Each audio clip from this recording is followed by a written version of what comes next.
The air in the bedroom felt heavy, thick with the scent of her lavender perfume and something sharper, unfamiliar, like stale cigarette smoke clinging to a stranger's coat.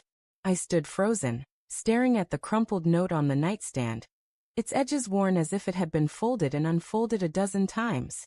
"You're free now, James. I've opened our marriage. Do what you want." The words, scrawled in Sarah's looping handwriting, hit like a fist to the gut, each syllable a betrayal sharper than the last. My pulse thrummed in my ears, drowning out the distant hum of the city beyond our apartment window. 10 years of marriage. And this was how she told me? I sank onto the edge of the bed, the mattress creaking under my weight, and reread the note, searching for some hidden meaning, some clue that this was a cruel joke. The paper trembled in my hands, the ink blurring as my eyes stung. Sarah wasn't home. She'd left for her girls' night 3 hours ago, her laughter echoing as she'd kissed my cheek and promised to be back by midnight. Her absence now felt like a chasm, the silent screaming questions I wasn't ready to face. Was this real? Had she been planning this? And who was she with right now, while I sat here, heart splintering? The apartment, usually a haven of warmth with its soft rugs and flickering candles, felt alien. The framed photo of us on our honeymoon, Sarah's hair tangled by the ocean breeze, my arms slung around her, mocked me from the dresser. I wanted to hurl it against the wall, watch the glass shatter like my trust, but instead, I traced her smile with my fingertip, searching for the woman I thought I knew. Confusion churned into anger, then sank into a hollow ache. How long had she been pulling away? The late-night texts she'd dismissed as work, the sudden weekend trips with friends I'd never met. Had they all been lies? I grabbed my phone, thumbs hovering over her contact. Call her. Demand answers. But what would I say? "Hey love, did you mean to gut me with a post-it note?" Instead, I scrolled through our texts, hunting for signs I'd missed. A message from last week caught my eye. "Need some space tonight, babe. Don't wait up." I thought she meant yoga class, her escape from stress. Now, the words felt like a confession I'd been too blind to see. My chest tightened, a cocktail of dread and denial swirling in my veins. Maybe it wasn't what it seemed. Maybe she was hurting, too. And this was her clumsy way of reaching out. The clock ticked past 10 p.m., each second stretching the tension tighter. I paced the living room, the hardwood cold under my bare feet, the city's neon glow seeping through the blinds. Every creak of the building made me flinch, half expecting Sarah to walk through the door, laughing, saying it was a misunderstanding. But the note burned in my mind, its words a blade twisting deeper with every recollection. Do what you want. Did she think I'd celebrate this? Run out and find someone else? The thought made my stomach lurch, not because I wanted it, but because I realized she might already have. A memory flashed. Last month at her friend Lisa's party, Sarah had been radiant, her laugh louder than usual, her eyes lingering too long on a man I didn't know.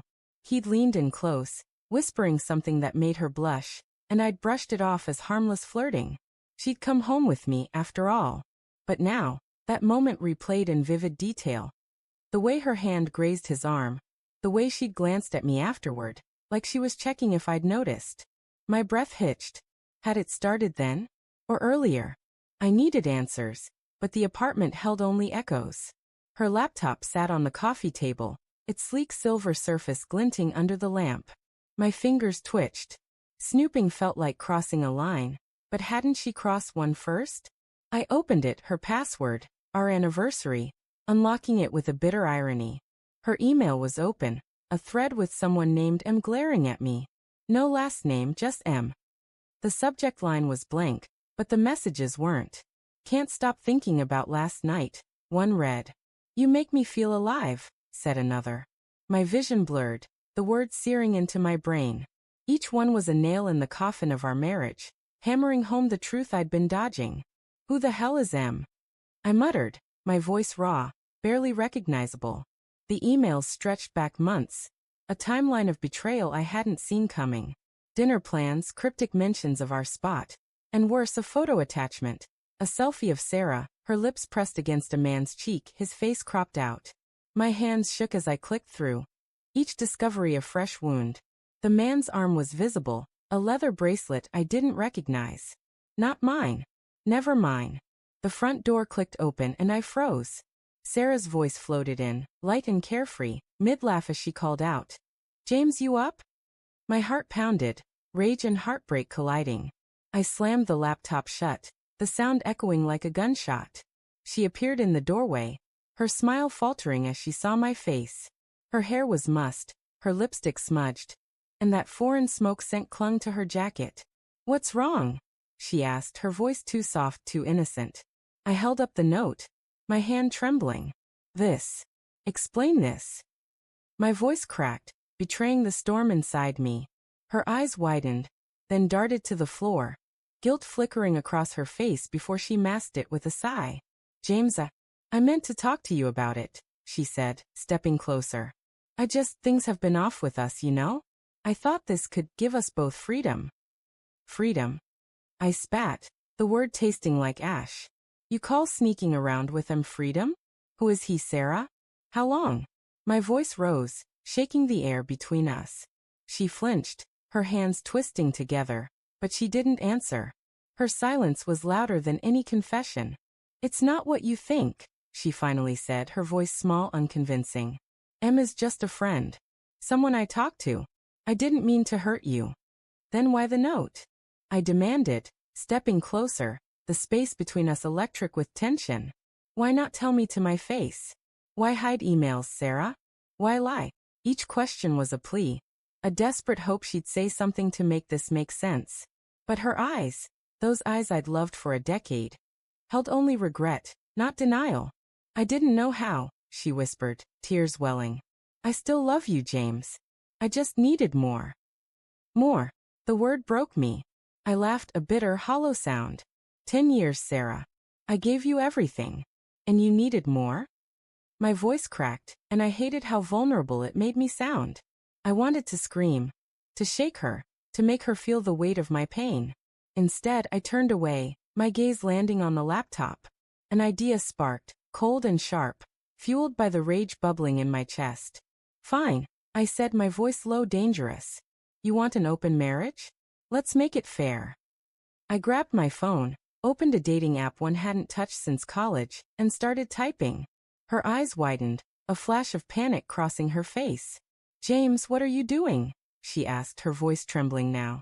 You said I'm free, I shot back, not looking at her. So I'm doing what I want. Just like you.